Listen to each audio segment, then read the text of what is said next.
C'est un honneur pour nous de nous tenir par devant vous à l'occasion de cette conférence de presse qui vous sera animée par Coco Matoné Kimbangu Congo.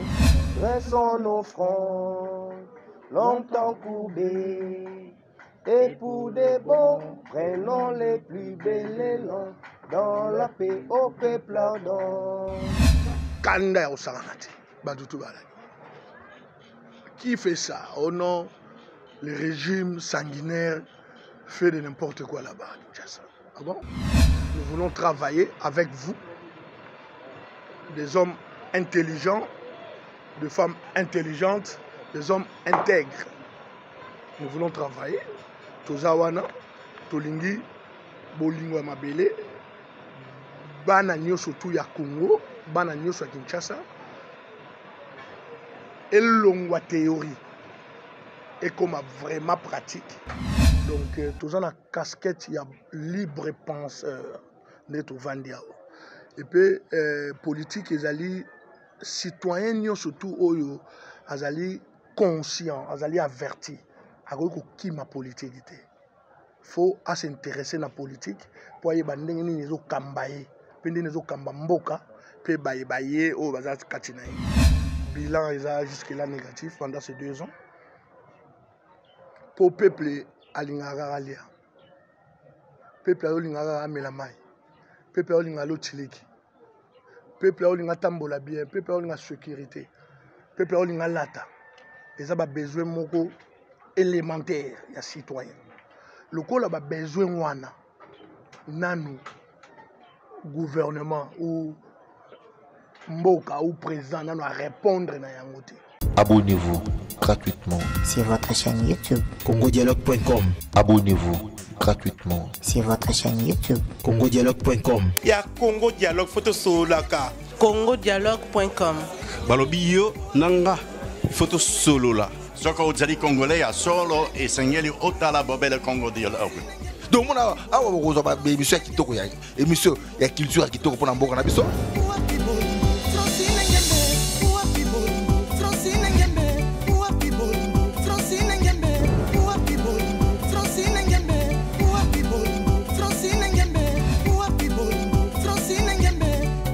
Maramba Bofrana ba Congo Dialogue, donc blague était donc vous s'abonner à Congo Dialogue. Quand on parle de Congo, on voit directement l'Issolo. Quand on parle de l'Issolo, on voit la dame. Ça dit que Madame Francine Ngembe, ça pour ça cano yende mokonza masolo. Pas Francine Ngembe, donc deux fois te Maramba beaucoup donc. Congo Dialogue, ça c'est moi qui toko. Mesdames et messieurs de la presse, bonjour. Bonjour.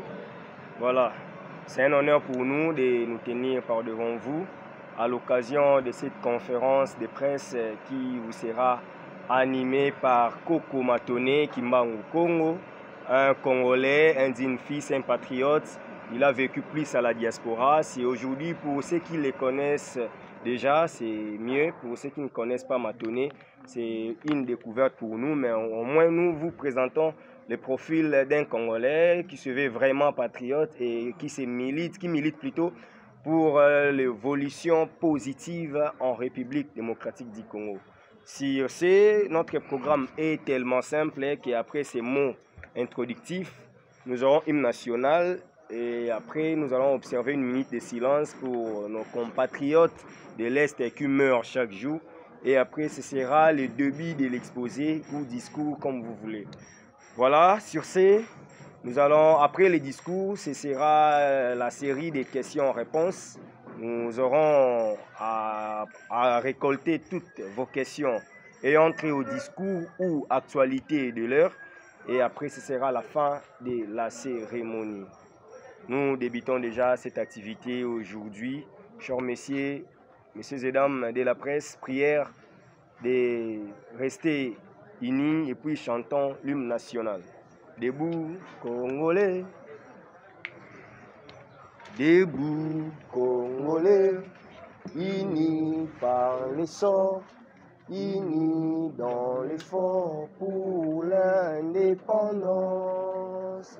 Dressons nos fronts, longtemps courbés, et pour des bons, prenons les plus belles élans, dans la paix au peuple ardent.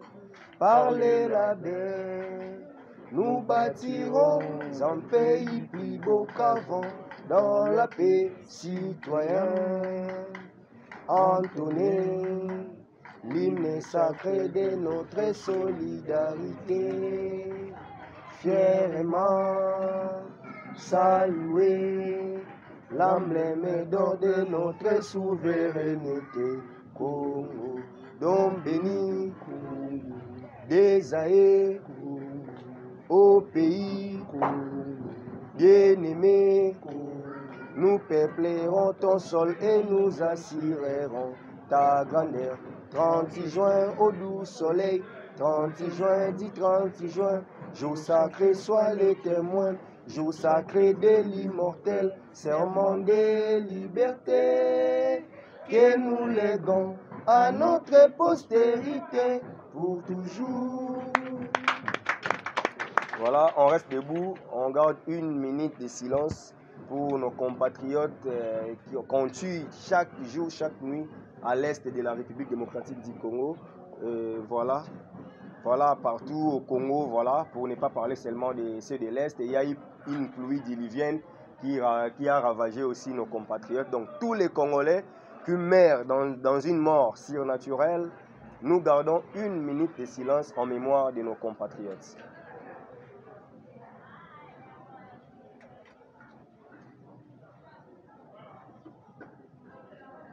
Merci. Voilà.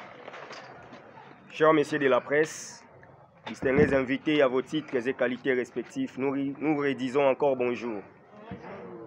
Voilà, comme prévu, cette conférence de presse est pour le lancement d'un mouvement politique Bolingo ya Mabele, avec comme thème les changements idéologiques et spirituels pour le Congo. Sur ce, nous donnons la place à l'homme qui est hôte de la journée, Koko Matone Kimbangu Congo. C'est lui qui va devoir faire l'exposé. La parole est donnée à hôte de la journée. Bonjour, messieurs, dames. Bonjour. Merci d'être là. Nous sommes là, je pense que notre conférence de presse sera bilingue ou trilingue peut-être, anglais, français et lingala. S'il y a des interprètes ici, ils peuvent nous aider à les faire. C'est un honneur pour moi d'être là parmi vous. Je ne sais pas, c'est très difficile de parler devant les gens comme ça, mais je vais m'habituer quoi. Bon, messieurs, dames de la presse, distingués invités, à vos titres et qualités respectifs, comme vous êtes là, bonjour encore. Bonjour. L'honneur nous est choix de nous tenir devant vous ici. Nous avons eu cette idée depuis lors en Angleterre de créer ou de former un mouvement. C'était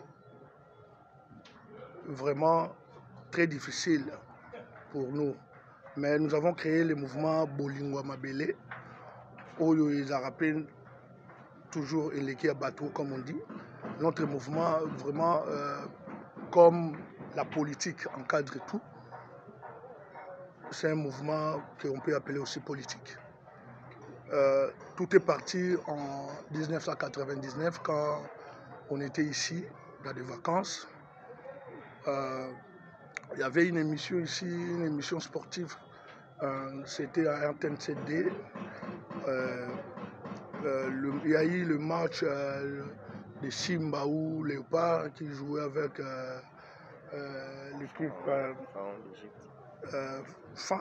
d'Égypte, les pharaons d'Égypte comme ça. Et les jours-là, c'était très difficile, mais je ne savais pas que j'étais aussi révolutionnaire ou combattant. Et c'était le début de l'histoire. On me posait des questions par rapport au pays, et puis j'ai répondu. J'étais vraiment sec et direct par rapport, paix à son âme, le musée Laurent Désiré Kabila.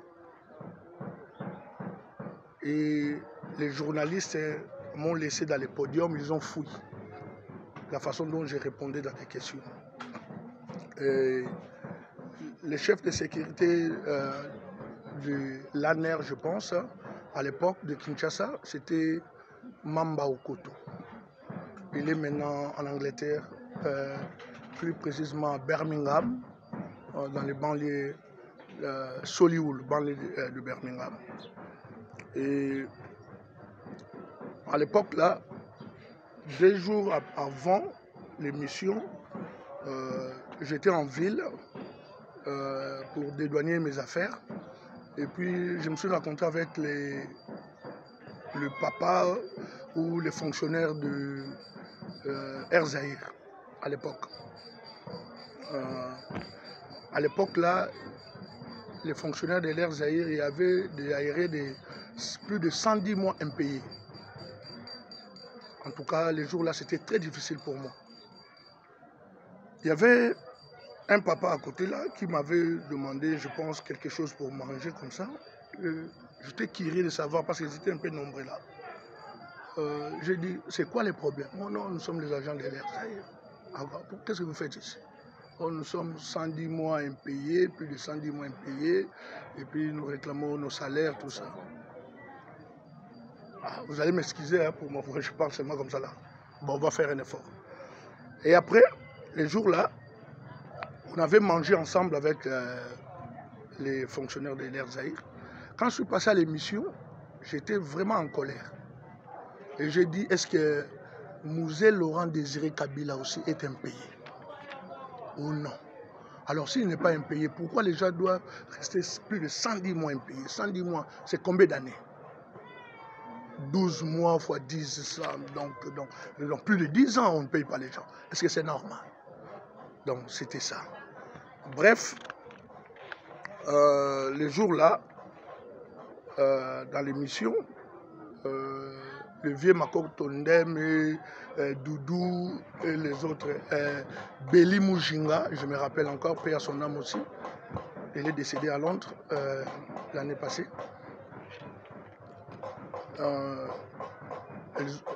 Donc, tout dans les podiums, ils ont parti, ils ont fui. Parce que c'était très difficile. Et après, l'émission là, il y a les amis qui étaient ici. Ils m'ont appelé au téléphone, ils m'ont félicité et ils m'ont dit nous devons créer un groupe ici. Et nous avons créé le groupe, on appelait IGCD, Union des jeunes congolais pour le soutien des idéaux du président. Et ils m'ont, je ne sais pas, nommé ou voté ou choisi secrétaire général. Et après, nous sommes repartis encore à Londres. On fait le lancement de ces mouvements IGCD là-bas, à Londres et à Bruxelles. Quand on devait commencer pour Paris, nous sommes encore revenus ici, à Kinshasa. Ça, là, nous parlons de 2000 ans. Et après, quand nous sommes rentrés ici, on commençait à lancer les mouvements ici, mais ça n'avait pas aussi tenu comme on pensait. Et puis, le musée nous avait fixé le rendez-vous et nous avait donné un bureau en ville là-bas, en face du Palais de la Nation, je pense. Et puis, il nous avait fixé un rendez-vous le 17 janvier 2001, qu'on devait se voir avec lui pour continuer les projets. Et curieusement, dans le mois de novembre, moi j'étais déjà ici avec les amis. Et le 13 janvier 2001, on a, j'ai dit quoi? On a tué ou on a assassiné le président de la République. C'était très difficile pour nous. Personne ne les croyait. C'était les 13. Et je me demande même pourquoi, jusque-là, les Congolais disent, parlent que Mouzé est décédé les 16. Moi, ça me fait mal à la tête. On était ici les 13 quand le message est venu par nous. Le message était venu de l'Europe. Personnellement, mon grand frère m'avait appelé en France pour me dire « On a tué votre président. Tu es où? Rentre à la maison. » Moi, j'ai dit « Non, je suis à Lemba ici. » Il a dit « Depuis 9 heures qu'il était déjà abattu. » Depuis 9 heures. Ça, c'est les 13. Ça, c'est les 13. Et quand il m'appelait là, on était vers 16 heures là. Depuis 9 heures, la personne était déjà décédée. Ah bon? Ok, nous commençons à rentrer et nous sommes rentrés. Et après 3-4 jours, le 13, c'était les 13, les 17, les 18. Après, on commence à nous dire que non, le musée est encore reparti vers Tanzanie ou Zambie, comme ça. On ne savait pas de quoi on nous parlait. Ça, c'était en 2001. Et 2004, j'étais encore ici, en vacances comme d'hab. Quand je suis rentré à Londres, on avait organisé une marche là-bas à Londres. J'avais participé. En tout cas, la marche était vraiment successful. Donc il y avait les mondes.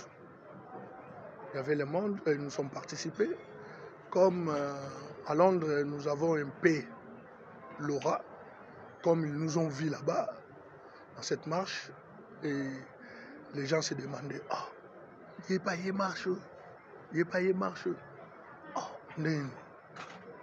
Allez, après là, s'il y a quelque chose,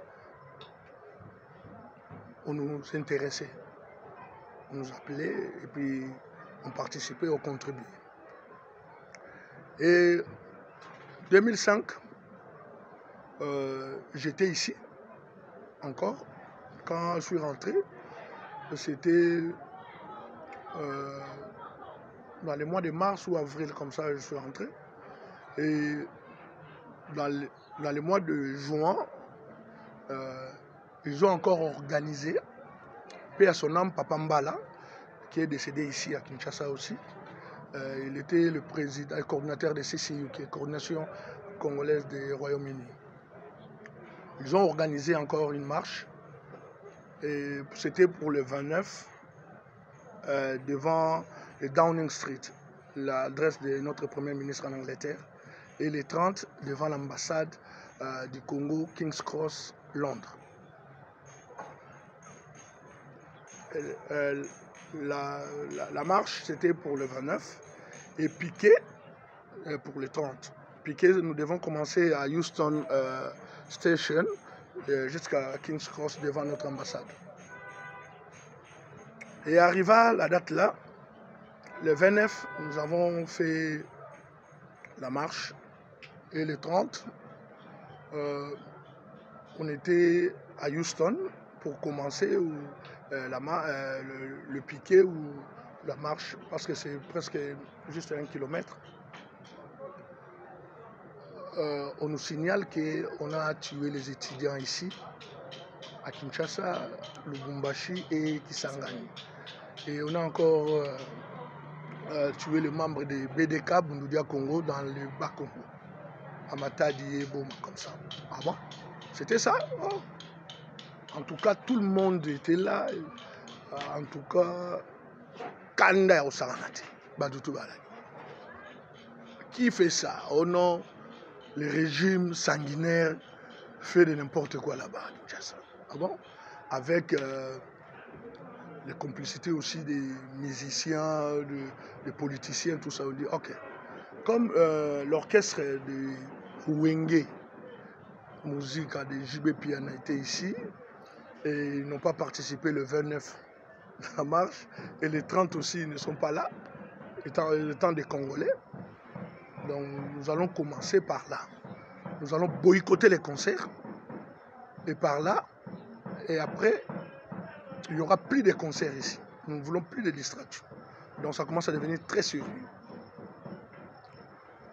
Et les concerts devaient se jouer le 30 juin 2005. Et la nuit, c'était à Londres, rond-point Clapton, Daguis, dans la salle Daguis. Et 20h, nous sommes là, nous sommes pointés. Il y a eu au moins de 30 personnes déjà entrées dans la salle. Et puis on était dehors, on commence à les faire disperser. Et ils ont appelé la police. La police était là. Et quand la police était là, comme la police de l'Angleterre, c'est une police communautaire, on commence à parler avec la police et on a expliqué à la police qu'est-ce qui se passe chez nous et ce que nous voulons aussi. Et la police a écouté, la police a compris, la police a appelé les hiérarchies. Les hiérarchies est descendu sur place, sur le terrain, parce que vraiment, c'était vraiment catastrophe et il y avait aussi l'engouement. Quand le chef est venu, et nous avons parlé au chef aussi encore, pour la deuxième fois, et le chef a compris. Pour nous, on appelle le chef là, selon les combats, on appelle le chef là Fumugimba. Parce que c'est le même chef qui nous a orientés dans cette nuit-là. Il nous a dit, ok, on vous écoute, ok, je prends la décision. Il n'y a personne qui va entrer encore, il y a aussi la personne aussi qui va sortir. Vous restez ici dehors et ils vont rester à l'intérieur. Et après, demain, vous allez faire ça. C'est la même personne, le chef de la police, qui nous dit ce que nous devons faire après.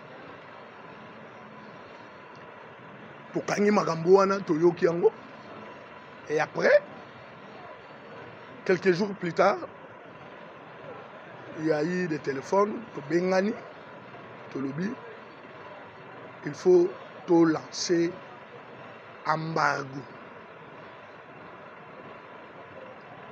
Ce n'était pas facile. Tant que Bengani, comme la musique, les musiciens avaient une influence dans Batou, qui va alors se prononcer devant les gens que l'embargo commence? C'était très difficile. Mais on a pris le courage. Cherchez dans les YouTube, dans les Google, tapez l'embargo Angleterre, vous allez voir les vidéos. Vidéo Zawana. Embargo, ça fait au moins 2 vidéos, 3, je ne sais pas. Après, nous avons parlé, nous avons lancé l'embargo. Non, ça m'échappe. Avant de lancer l'embargo, on avait téléphoné les musiciens. On a sélectionné un peu les musiciens, tels que mon vieux papa Wemba, paix à son âme, Kester, mon vieux aussi, paix à son âme, Madilou, paix à son âme, Reddy,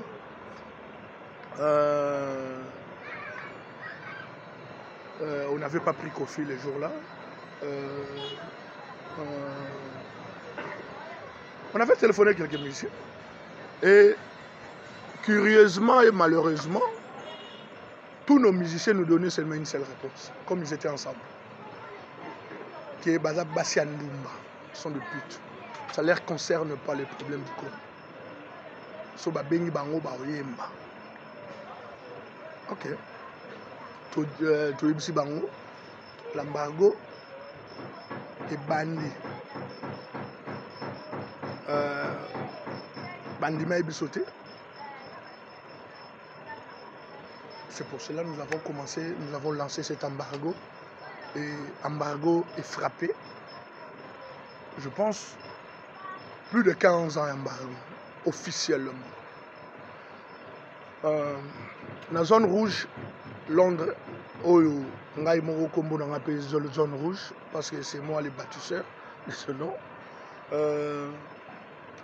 Banda Embargo et Banda Tilelo, il n'y a eu aucun concert.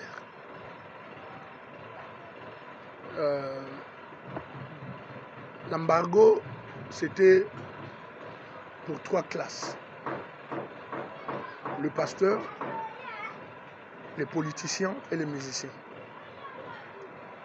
En 2011, on avait lâché ou relâché l'embargo pour l'intérêt paix à son âme, Papa Etienne Tshisekedi Wamulumba. Il devait se rendre à Londres en 2011.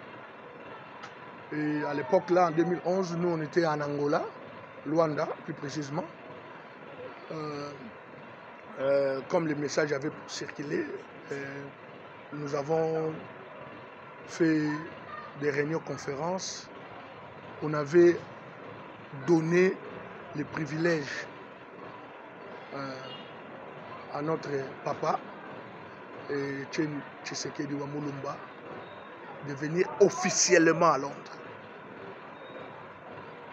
Et après, on avait encore donné l'opportunité à Martin Fayoulou, ils étaient venus 3 ou 4 comme ça en Angleterre, Martin Fayoulou, Franck Diongo,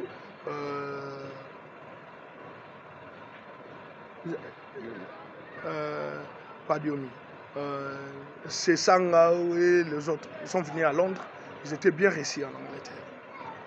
Donc pourquoi? Parce qu'ils étaient, on pensait qu'on était ensemble dans la pensée et dans les actions. C'est pour cela nos collègues combattants, résistants avaient eu ce courage de les recevoir. Aujourd'hui, nous sommes là où nous sommes. Fachi est l'émanation de notre combat. Le président, j'aime pas lui appeler aussi Fachi parce que c'est trop amical. J'aime lui appeler le président Félix Tshisekedi Tshilombo est l'émanation de notre combat. Et il est aujourd'hui président de la République. Nous avons pensé, nous avons décidé aussi d'être ici, faire la mutation des combats qu'on faisait de l'Europe ici au Congo. Et nous sommes là avec un projet de BEM Bolingo ya Mabele, Bolingo ya Mboka. Nous sommes là, nous voulons travailler avec vous, des hommes intelligents, des femmes intelligentes, des hommes intègres. Nous voulons travailler. Tozawana, Tolingi, Bolingo ya Mabele, Bana Nyoso tout ya Congo, Bana Nyoso ya Kinshasa, elongwa théorie et comme vraiment pratique, na vrai sens nango ya koloba pe ya kosala. Parce que depuis que nous sommes là, tout le monde a penza conscience. Il y a peuple congolais les a froissé. Bon, à la dure n'a pas été pour na moana, mais on dirait comme si conscience n'a pas comme moi tordu. Par des actes, par des comportements, toujours mon. So que n'amboka mususu, so monika ka ezaleli ya peuple et au l'action de n'imboka yotambo. Yangwana, nous sommes là. Kolingi, même notre souhait Zali Koutouké, notre cher ministre, il y a éducation nationale, il y a institut supérieur ou universitaire, va réintégrer langue nationale, lingala, ndenge biso totangaka na mboko oyo botangi lingala. Bazongisa yango na éducation et puis bazongisa civisme na moral na enseignement ya biso awa na Congo ekoki ko aider biso makasi.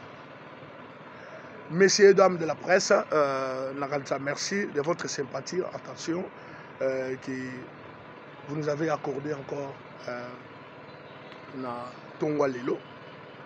Nous sommes disposés maintenant à répondre à vos questions et puis si je suis sûr que vous allez un peu mieux dans l'esprit de la famille et puis surtout l'esprit patriotique. Matondo, merci. Matondo, tu bêtis non mon beau pour la biso. En fait, discours est fait en français, mais la question, tu dis que la majorité est fait production. Moi, l'ingala est moi trop. Alors, vraiment, l'ingala bien, pour commenter. Alors, anglais, alors, français, mais le rôle de biso, la production, la biso mingi, donc tous à la l'aise, dans la langue reposée. Et surtout que, dans le discours, à l'obipéré, bolingo mabele ils ont souhaité que ba marambo etali Congo ils allaient discuter na ba dialecte na biso ils allaient discuter na ba langue na biso mingi lingala pour ils un peu populaire na Congo. Donc déjà lokola na ba recommandation ya bolingo mabele et loko ane ezali to fongoli champ na ba question toute question sans tabou surtout ayant très peu na actualité politique les enjeux de l'ère. Il est là étant combattant étant politique. Il va devoir répondre à toutes les questions. Donc, Maloba, na Bapandi Sango, on a proposé sur la question et puis la suggestion sur les alliés et pour Yamba Mamalam. Voilà. Motuna ngezali et pas ya Matone Kimbangu.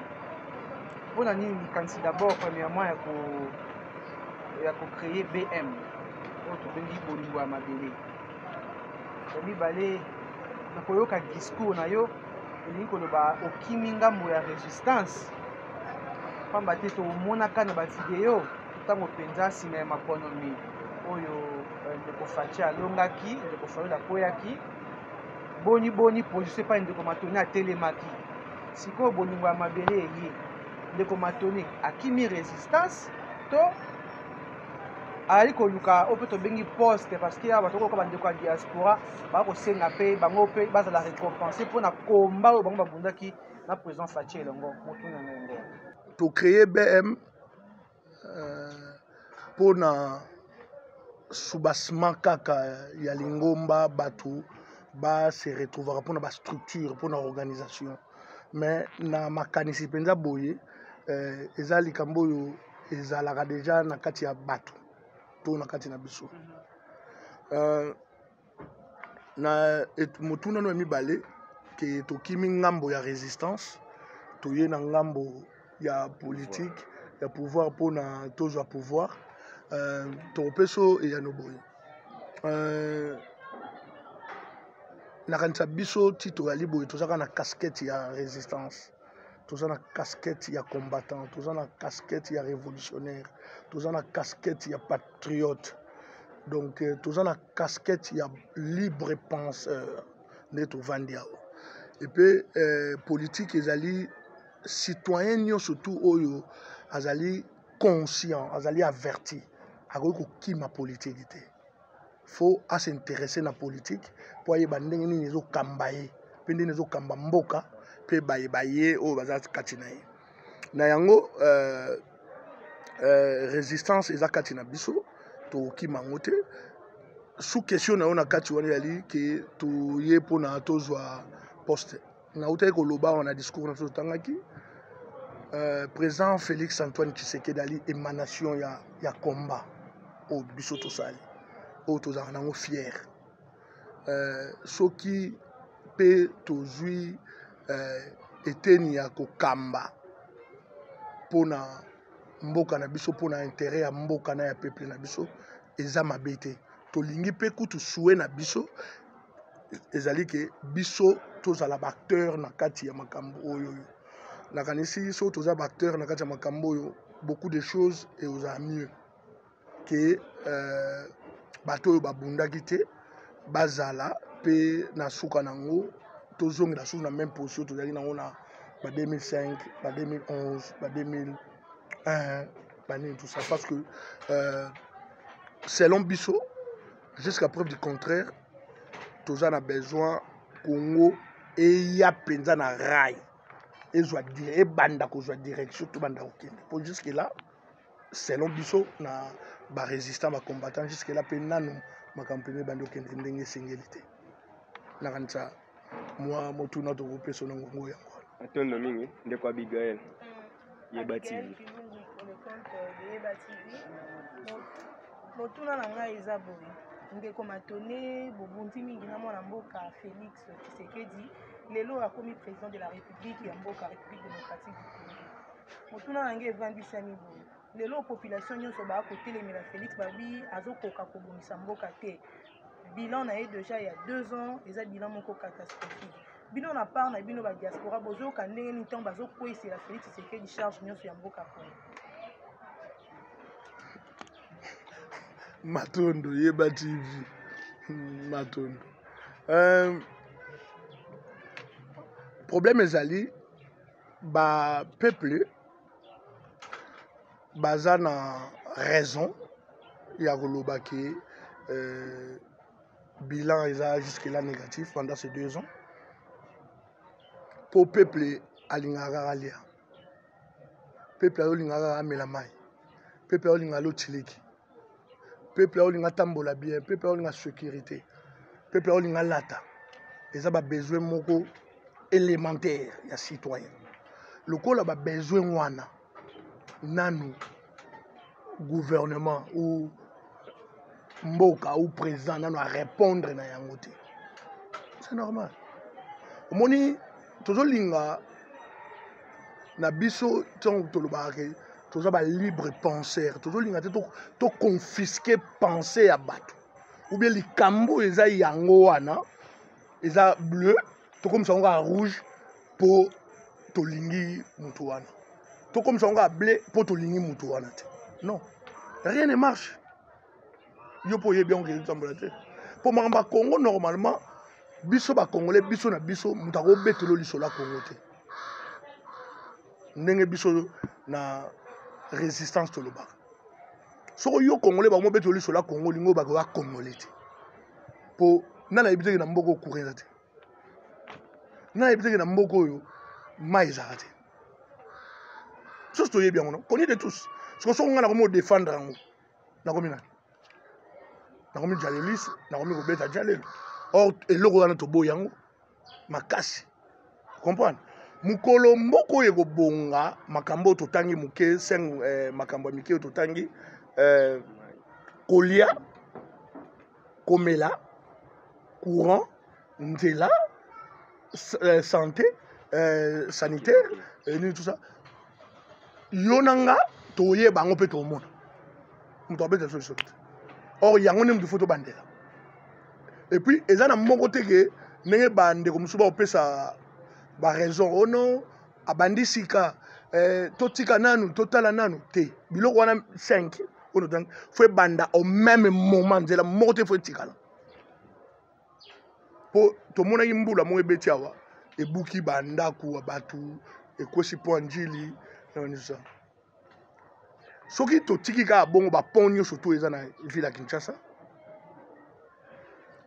ebele ekokweya mpe soko totiki kaka makambo courant bongo ti tokóma na février tozala su na courant te na Congo nyonso ekatani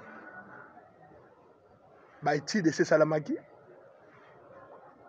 ese elobamaki baza mpe na barapport yango mais bato oyo besengeli basala misala bayebi fo basala misala so basali misala te mon ami Rémi Louvumbu aza na Suisse aza di domaine ayaki awa amemaki expertise na expérience mpona kosala bamakambo wana na misala wana mais ekomi lokola cope or makambo ya Congo tokomema yango cope te makambo ya vie ya bato ezalaka cope te makambo ya nation ezalaka cope te soki oye na politique ezalaka cope te makambo wana tokoloba yango nyonso te donc yango wana tokosenga na bajeune po Congo ezali parmi bapays jeunes na monde po Congo toza na plus de 70% ya jeunesse oyo ya ngai te ya age na nga te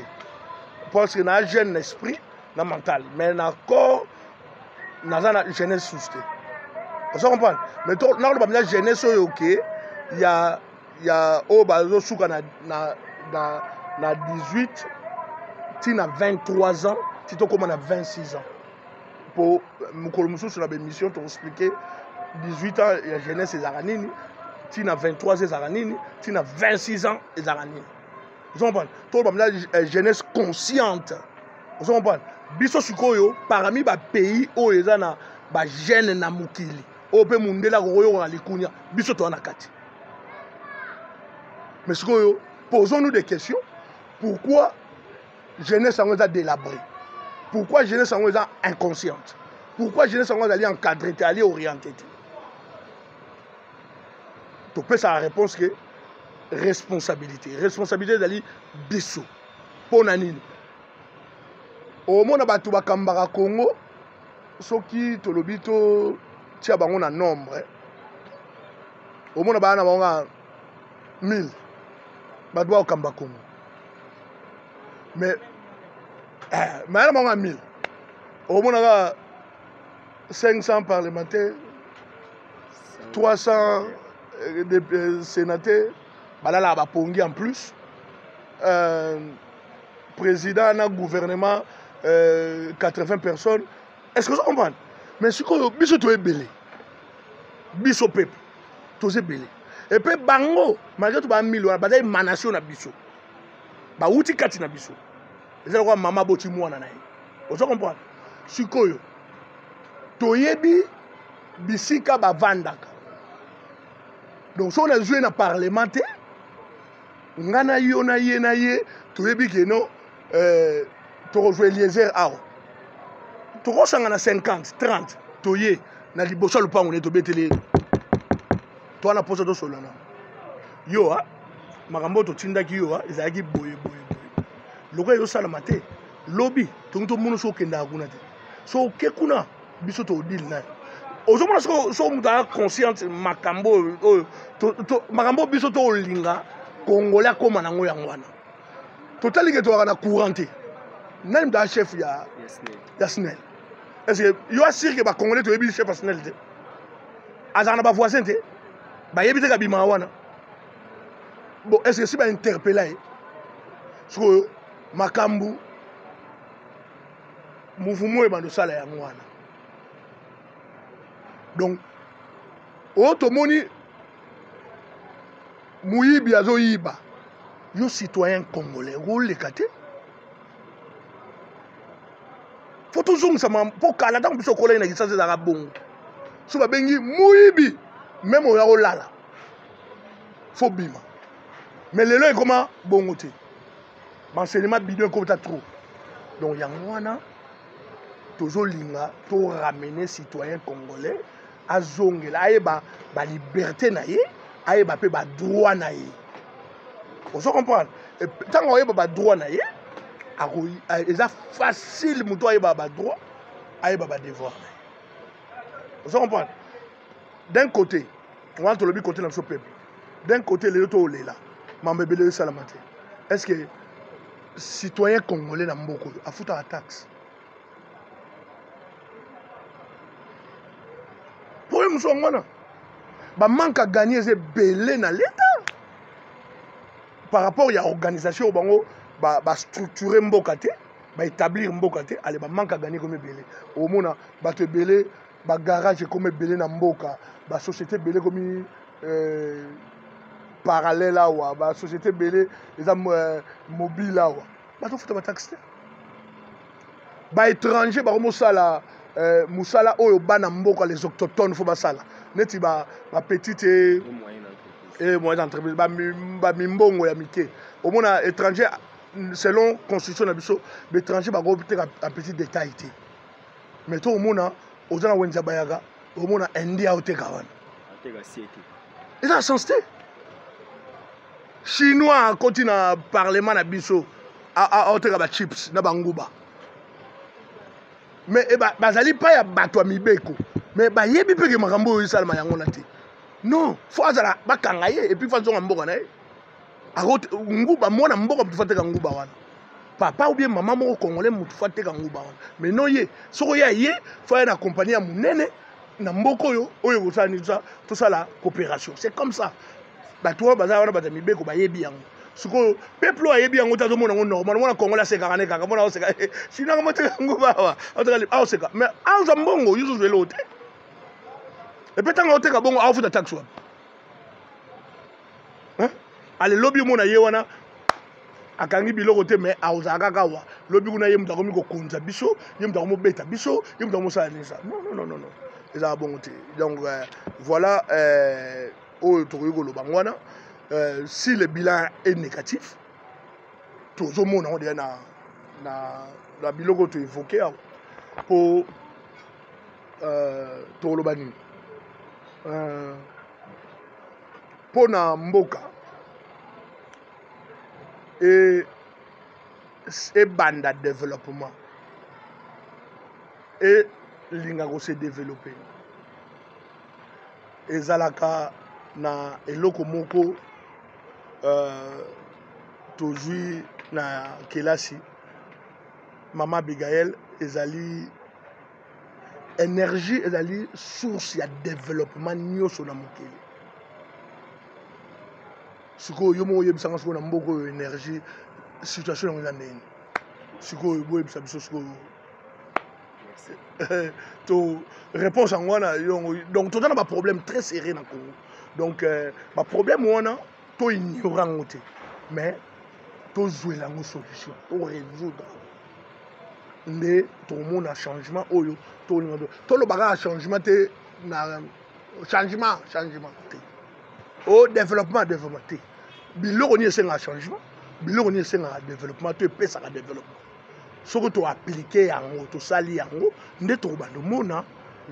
Au monde, dans quelque plus loin, avant 74, avant 74,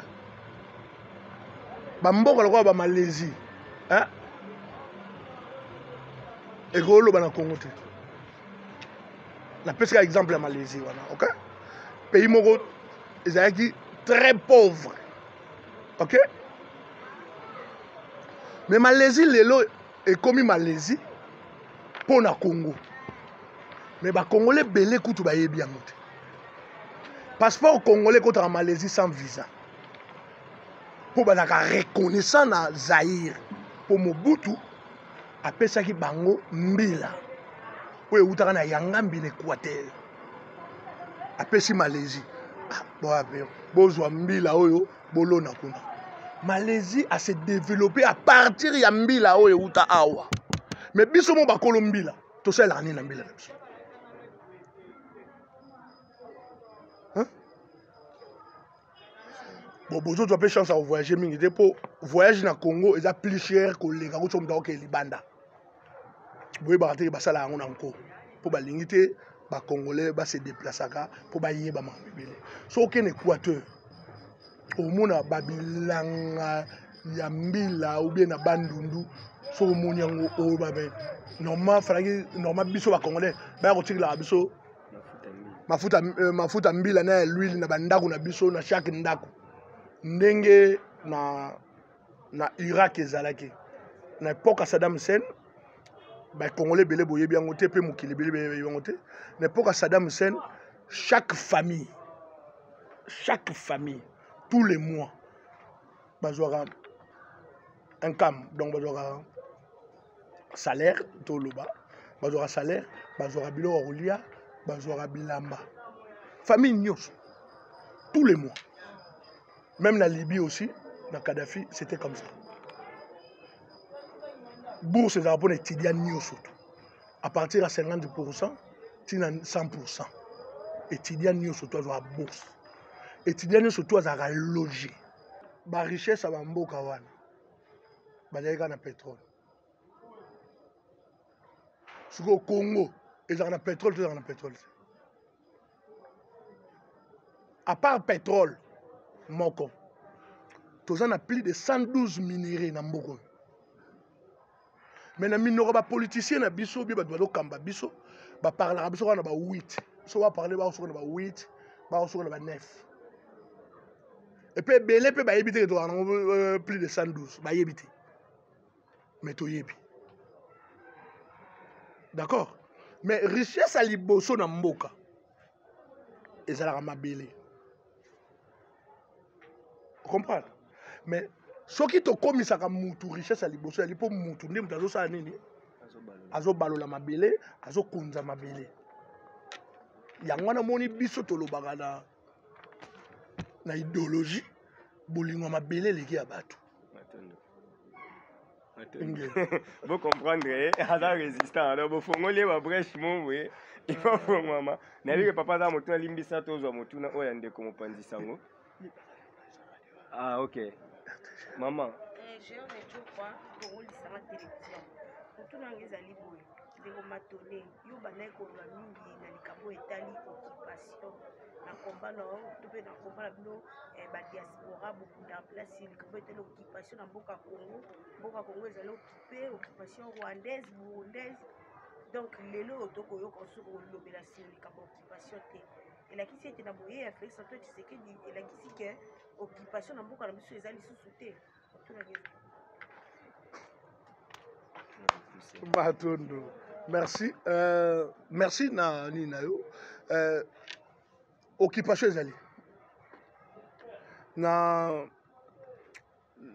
munene na awa na déficit koyo sagesse ya papa Tshisekedi. Mukolo moko te na mboko boyoka papa Tshisekedi alobaka occupation na monoko. Mais na kilonde biso tozwa moi chance na Londres, moi mgé ko solane na Mupandi. L'occupation est là. Mais batu baza ko accompagner occupation eza binot. Bapandi sango ya Congo. 4e pouvoir. Batu ba accompagner occupation na mboko. Ba accommoder occupation na mboko.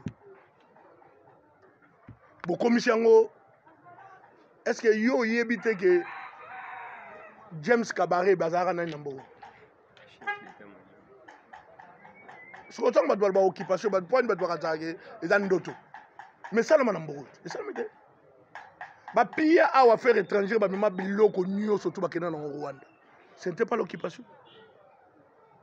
Ce qu'on a ba institution na biso, tozana ba étranger mutu bazo konza pour l'intérêt à Mbokati. Et l'accès. Na bamboko to vandi na Angleterre. Ministre de la Défense. Mike Poutel. Ministre de la Défense en Angleterre. Azara portugais. Mais à sali pour l'intérêt à Portugal était. À sali pour l'intérêt à Angleterre. Ce que biso le rwanda to na niveau wana te yangwana to ganga au effort boyeba soki étranger azana institution na biso aosala pona biso te babenga donc réponse en wana bozi na otuna kana cadre mutuna ngeza ka train na cadre ya émission na ngande na sa ya pamuziki na ngai bacho bazana cadre ya bulunga mandele mutwana boso na tuna bi na kati mboka na biso peut être likimo ba mbula tumuna kande komsa zo ka kombo ya Benoît XVI ndoko ba catholique ba telemela ka lelo yo ye Israël matone bakati Israël mat kimbam kimbangiste ba hotel mela yote kule mso pe njo so nzimo lo ko tono ko kimana yo kibangisa kimbama gi pona ba kunyesha le mso ko zo mono kimio pe na yo sumino ba na ye ko suketali bancho parce que so na ye awa so na tuli kamutali bancho te ba oseparateur pona bulumba mabele okende mikili ya poto ovandaka na mboka yo oyebi ke tolaka na ba steka ba OTCZ za kosunga bato lelo po bato nyonso baya awa chauffeur mutamoni bango eloko nini ya motuya oyo bamoziki na nga bato bakoki kozala epai ya Israel makeni kimbango okoki kosunga bango na kati ya balunga mabele oyebi lelo na kati ya mboka na biso bachauffeur bamona mpasi transport ekomi mpasi kala ezalaka courtoisie routière ezalaka me bakonzi oyo baye sikoyo baza kosine babulletin eza kolanda na se kolanda baza komaltraite bachauffeur bakomi kobeta bachauffeur pambapamba lobi nalaki na yiperde babeti chauffeur ti bakendaki na hôpital ya Kazambe lelo soki bachauffeur bayepai na yo basoutenir yo baseretrouve te moto kosala mpasi na nzela ya média message nokopesa bachauffeur na oyo etali kolinga mabele oyo bachauffeur bakitisa motemba ye babendaki soki oyepai ya kimbangu izela mate tokoseretrouve Matondo. Caution on a dévolé. Volet liboso na kombo ya Kimbangu. Na bandeko ya Kimbangiste. Wale na cadre moko ya Spiritas. Nazalaka déjà bienvenu na bandeko ya Kimbangiste. O bayebi que c'est bon. Kimbangu déjà cartésien. Mais na côté bandeko na biso ba chauffeur oyo musala na bango. Ils ont travail moko noble par rapport à la société pour battre tous les jours battre balongo na point X pour na point Y. Faut ba chauffeur bazal. Vous comprenez? Toko linga corporation wana. Hein? To bongisa. To bongisa, to structurer, to organiser la corporation. So to bongisi, to organiser. Là, nan limite que ba roulage, ou bien ba militaire, ou bien ba concitoyen, ba roba no beta ba chauffeur nanzela. La bamboko biso ovandi, ko beta mutu. Mutu nyoso. Moi si tout comme mobali, moi na muketo mukolo. Oko sala muti. Ça contre l'humanité. Ko beta mutu ya mabe. Ça contre mibeko. Bon, si ko mutu okuta na lié à travail. C'est encore plus grave. Ko beta mwana na yo ndeko do na ndaku eza problème. Bon, si ko mutu ake musala. Mais non.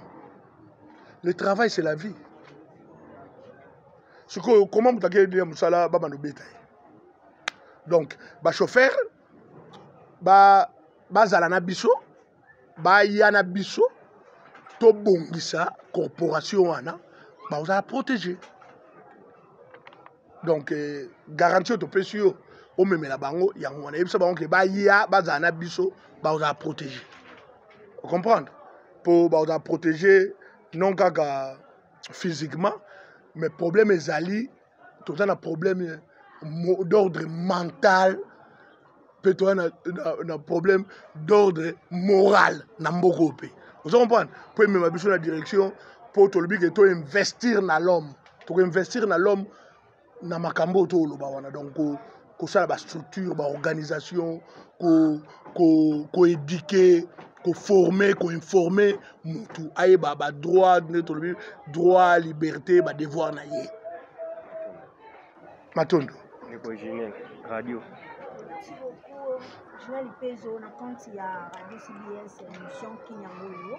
Attendez parce que là tout le monde a comme penza bana kinto bana Congo bazela kamanda kala. Mutu nange ezali koyeba ete. Lolenge ni nyango association na mine organiser pour na kola musa jeunesse. Oyo lobi ayebaki ba droit na été pour na ko interpeller ba député to ba DG ba entreprise ko bazo ko sala malamu te. Lolenge ni nyango bino na tokuna ni de s'organiser. Question na ngai ni baeleza oyo je ko le kabino ko boyebi ete. Population vraiment la vie la population ils ont partagé que diviser la matériel élection bien recensement l'association na bino et pour faire ça point de vue na par rapport à est-ce que pour la bino 2023 au recensement na to que ni maman na élection merci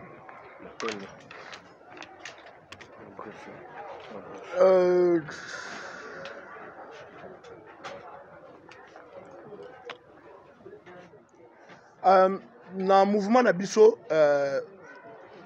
pour nos dirigeants na biso il faut investir dans l'homme, il faut éduquer, faut former, faut informer jeunesse pour na bien-être naï.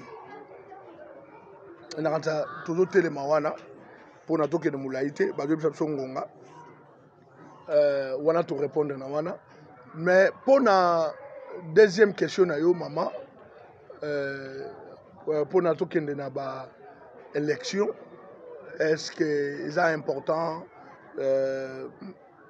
tout ça la recensement, tout ça la identification de la population, tout ça la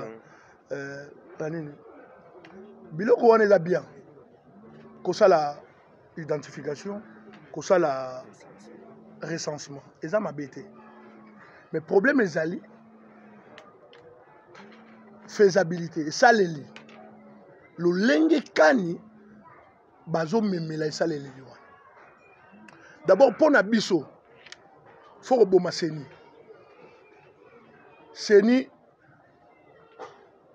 eza biloko eyotya désordre na mboka na biso seni eza organisation moko ya désordre mpe seni okotalaka eza congolais te yango tokolobake congolais surtout fo totelema mpo na mboka na biso est ce que na Angleterre bosu boyoka seni na France boyoka seni na États-Unis seni ezala mpo ani biloko ezalaka en Afrique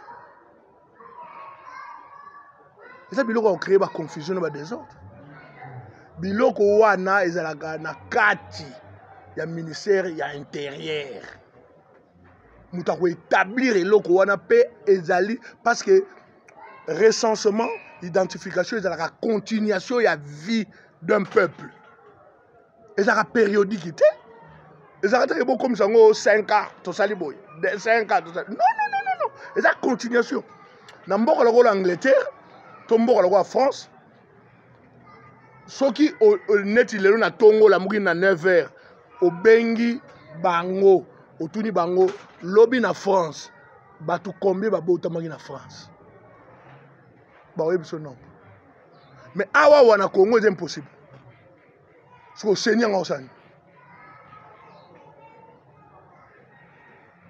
vous comprenez donc elingi koloba ke biso moko bacongolais tellement kozala lokoso kozala moyibi kozala scro mpo na mboka na yo moko na détriment ya mboka na yo bapoliticien baza prêt ya kondimaka makambo nyonso tout mpo na intérêt na ye lelo mais lobi soko akomi na mbula ekomi avancé bien akomi na désavantage ale akomomonake makambo yango yango te yango wana omoni biso tokorapele ke politique yango wana omoni biso tokende na mouvement mpo politique ezala carrière te siko lokola bino nazo responsabiliser bino bato na bwani ya bato na mayele 4e pouvoir les journalistes nazo lobake bino nde mutu boza koaccompagner bango na kibanditisme wana parce que bozolinga kobrave peur te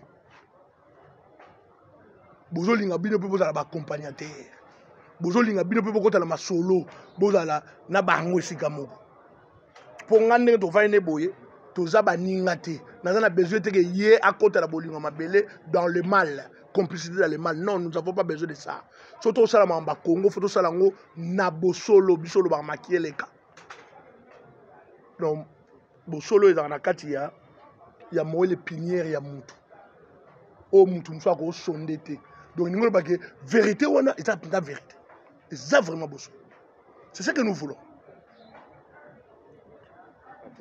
donc quand il y a nono yangwana élection eza très bien mais il y a un parcours pour pendant le 19 décembre 2019 tout comme en 2023 parcours eza na makambo ezali wana eza na budget au parlement et vota chaque année et bomba na trésor public pour na élection oyo ko yakaka mais est-ce que na Congo pe mbongo ngo ezala rapide pour tant que comme ngam mikolo wana okaka ko toza mbongo te oh tokomi ko ba partenaire o ba defisa biso mbongo ah mbongo lo Congo fo ba defisa biso ka mbongo fo ba yedaka biso kaka oko no neti lelo est-ce que boyebi ke ba zairo mususu na mboko oyo ba congolais ba vota te hein mais bino tilo est-ce que bolobela ngo bolobela ngo te or bino batu wa bata mayele boba chevalier ya plume bino tu fo lobela mamango siko bato ba vota te wana eza devoir ya citoyen comment boto li mutu devoir hein soto bitokele su wana na oniata su makambo na ofungola brèche mosusu awo mwana mboka kimbangu matone motuna esuka tata mokonzi ya ekolo adécrété mikolo misato ya boleli elobo na ekolo tanzanie oyo mpenza babungisaki président john magufuli na ye wana mpenza pamba te baréaction ezali kotombe de partout bato mosusu bamoni ela mosusu bamoni yango mabe réaction na yali boniboni na cadre ya bm matone mais nayebi te mais na politique balobaka il y a que les intérêts entre les États hein? Donc paix à son âme le président Magufuli étant qu'Africain tant mosusu nayebi te pour président a décrété 3 jours na randasalaki ba cobra oui là on va bien cobra cobra ngo ba ke ba réunion spéciale ba réunion d'urgence ba talib intérêt ya Congo na mboka wana peut-être azalaki ko peser na ba makambo songolo asunga Congo na makambo moko boye azala boye on se comprend donc na ranza ba zui décision à la attité dans les anguilles sous roche, c'est qu'on dit. On s'en comprend. Au peuple a baraté, et puis on a peut-être Congo, ils ont compatir dans le niveau. Kaka boya la hâte, je ne pense pas. Pour moi, dirigeant, on a boigné na mayele. On comprend. Donc je pense que c'est réfléchi, je pense. Bon, tokomi na suka mais pour na baza les étés ne Congo ma na ndeko bo sangisaka boza bref pardon parce qu'il y a besoin répondre na mon poussé to suki wana. To bani nandi. Précis Ngoma pour le compte de 7e bagarre télévision. Dès que maintenant nous na ngezo kende sur le point il y a gouvernement. C'est le gouvernement sama le konde. Les lots tozana union sacrée. Car le même bandeko bazaki le tangamba FCC. OK, balba qui non bazo bloquer chef de l'état. Oh l'autre retrouver bango na union sacrée certainement. Babylone belé yango ko bima na gouvernement. Peuple congolais pour s'attendre na nini ya positif na gouvernement izo. Matondo. Ndeko pesipe motuna to suki sama maman. Matondo. Maman Priscilla Ngoma, merci na motuna na yo. Eza na boania mambango to lobi awa na motuna mama Abigail atunaki yango na photo former l'homme congolais batunio surtout oyo baza ba bandi be voyou dans la politique na biso oyo bazaki na FCC normalement et en principe bako se retrouver na union sacrée te mais soko ba se retrouver na union sacrée c'est toujours notre faute. Faute na biso. Pour tout le monde à bango, tout tiki bango. Est-ce que c'est normal? Non. Faut biso tout télé matolo ba non. Natanga bakombo. Lambert Mende. Bakombo musuna. Steve Mbikai. Natanga su kombo musuna ni. André Gimbuta. Nalbanani soit Godard motomona mususu natanga nani Zela natanga moko aude ko kosa biso miko ilegia Ngoyi Kassange pour citer que 5 ans est-ce que bakoza na union sacrée est-ce que baza na profil ya koza na union sacrée est-ce que baza wana ndenge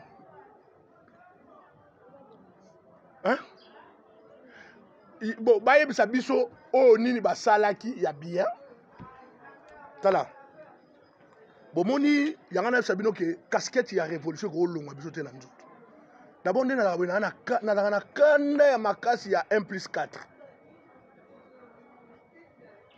basalaire oyo babanda kozwa na 1+4 eza ya kosaka nango te banda kozwa ba 250 000 le mois na 1+4 hein? Mais babima na 1+4 bapesa nani bilan mboka bénéficier nani ti lelo ngai batu ya MLC RCD mususu wana biso bazaka combien Camp de la patrie. Bazara tatoyo alataka Yerodia Ndombasi. Zaidi Ngoma. Ruberwa. Bemba. Kabila. L'autre est là. Pesa biso bilan. Voyage moko nazo zonga. Na fait en 2004.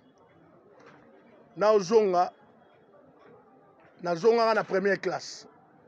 Voyage wana. Na voyage na kati na Bemba Zaidi Ngoma Yerodia. Mutazalaka te kaka Rubero. Na voyage na bango 3 na équipe na bango. Mais ba répondanga na kati avion te ba question na tuna bango. Dans un carnet, na ba paraphe na bango ba selanga ba orthographe. Je garde jalousement encore. Ba répondate. Sikoyo éveil oyo biso to olinga to sala na Kinshasa na Congo awa. Éveil, conscientisation, sensibilisation et mobilisation oyo to olinga to implanter sur place awa. Yango mte osala ke batu wana so ba yebi de Congolais komi boy. Baroya na union sacrée. Mais les gens sont baillés. Baby, yo okuta na nzela o bale ah vie mopa o na oliate. Ya sombelio. Kuanga na nguba. Poyolia. Ou bien pêcher kuanga pamba ozange loka olia nango mobini azoba. Et là bamba osala yango na. Élection, on se comprendre. Donc et là moi passi bandeko bo to accommodaka bango te. Surtout bateau to yebi ba incivique wana. Sont des inciviques. To accommodante. Yami balé la maman Priscilla oyoki moi muke pour répondre Mvuluzi na 2011 tolobaki l'élection ezalate.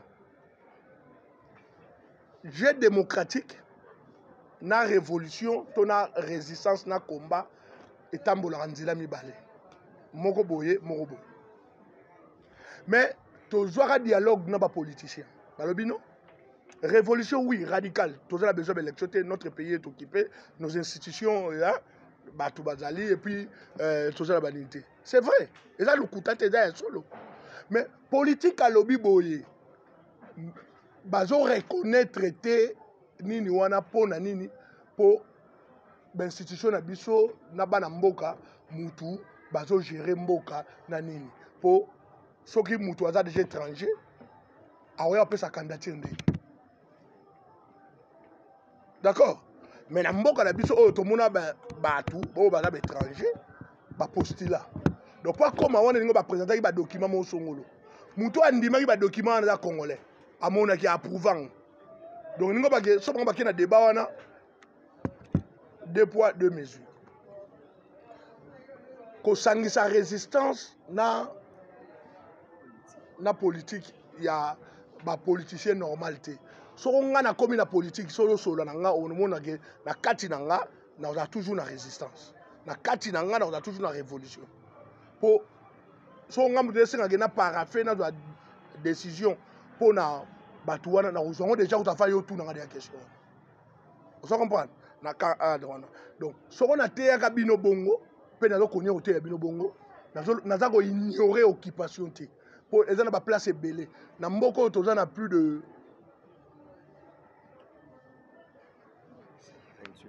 158 groupes armés na mboko. O ngano tozali. Mais mingi o mona ke étranger.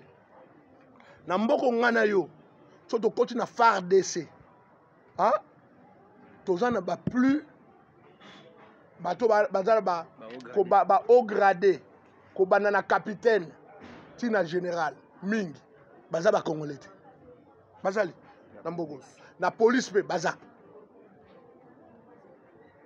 vous comprenez so kei na misala na ba société étatique ou para-étatique. Ils sont là. Mais bana mboke belé, bana misalate. Vous comprenez?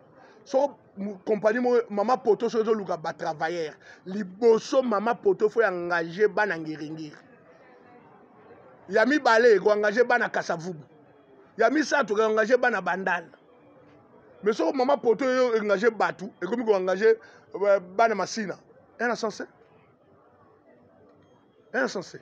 donc elingi koloba ke tozaka na lignée wana mais faut batu bazwa éducation bazwa formation bazwa information pour batu bakoma mûr bakoma ko comprendre balea oyo ezosalama na mboka na biso na politique ya oyo toza nango na mboka matondo mingi na banzi tokomi na suka penza ya kosolola elongo na bapanzi sango donc conférence de presse oyo ezalaki penza na haute lokola Koko Matone Kimbangu Congo oyo azali résistant aza combattant ayaki awa na Congo po aza ko reconnaître mokonzi ya mboka Félix Antoine Tshisekedi Tshilombo lokola moko ya bayi babunda po na mboka oyo bayaki wana po baya na mabanzo bomoni ye tant que libre penseur azalaki kaka trop ko soutenir Fatina Mamnyonso te mais a proposer babiloko wana nyonso alakisi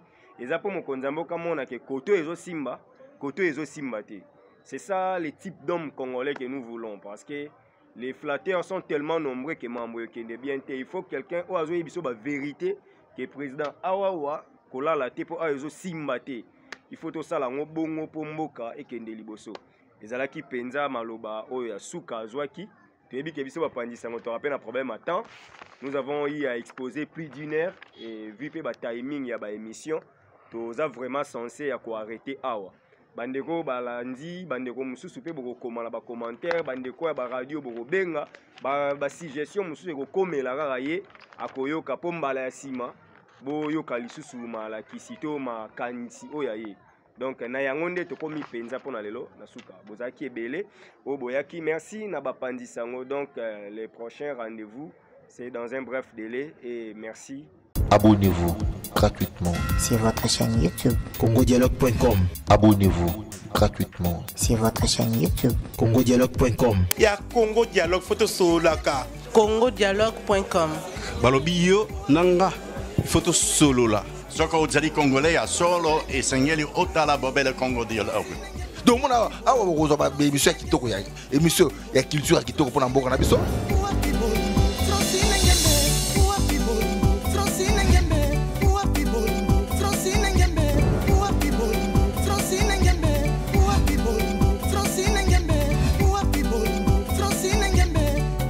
Makambo bofra na ba Congo Dialogue donc blague était donc vous s'abonner na Congo Dialogue. Quand on parle de Congo, on voit directement l'Isolo. Quand on parle de l'Isolo, on voit la dame. Ça dit que Madame Francine Ngembe, ça pour ça cano yende mokonza masolo. Pas Francine Ngembe donc deux fois te mamba beaucoup donc Congo Dialogue. Les assistants kitoko